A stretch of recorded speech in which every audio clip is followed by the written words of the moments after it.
luya, sibuyas, bawang, yung pork na kaunti panghalo sa kacang. Ganyan lang kasimple. Gisa-gisa lang, tapos ito nalagay na. Tapos mamaya partner ko dito ay fried talakitok. Tapos mamaya pala ako ay sisinaing na yung yellowfin. I-review ko din. Tapos like naman pag pinapanood nyo ito mga niluluto ko. Marami na akong mga niluto. Matagal na ako nagluluto. Last year pa. Pero hindi ako nag-upload sa YouTube. Sa My Day lang sa Facebook ko. Ngayon naisipan namin na i-upload sa YouTube. Tapos baka may mag-like, mag-subscribe, yung mga hindi ko magluto, gusto lang maka-try ng iba namang luto. Ito ay iginisa lang. Simple lang. Gisa-gisa. Sibuyas kami. Actually, dapat may kamatis, pero ito hindi ko nilagyan ng kamatis.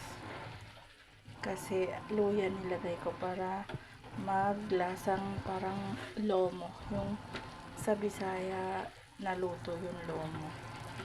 Kasi kung lalagyan ko ng kamatis, siya yung hindi siya maglalasang lomo. Talaga siya ginisa. Lomo dapat lalagay kong baboy. Naubusan ako. Kaya yan na lang. Yung mga dulo ng liempo, tinanggal ko. Tapos yung mga laman, ginawa ko pork steak. Yan.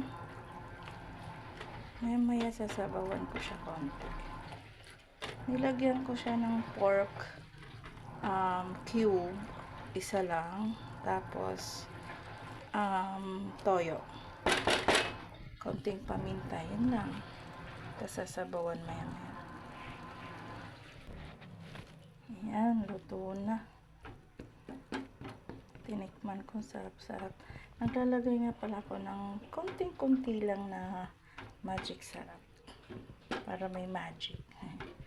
Hindi ko to nilagyan ng oyster sauce. Ang nilalagyan ko lang ay yung ibang gulay na ginigisa. Pero ang pechay hindi. Yummy. Pwede na to.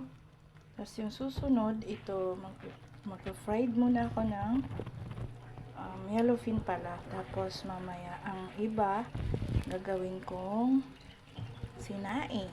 Papakita ko din mamaya. Yan, nakababad pa kasi galing sa freezer. Multitasking ako since malapit lang sa lutuan ng aking washing. Ayan, matatapos na. Isasampay ko na.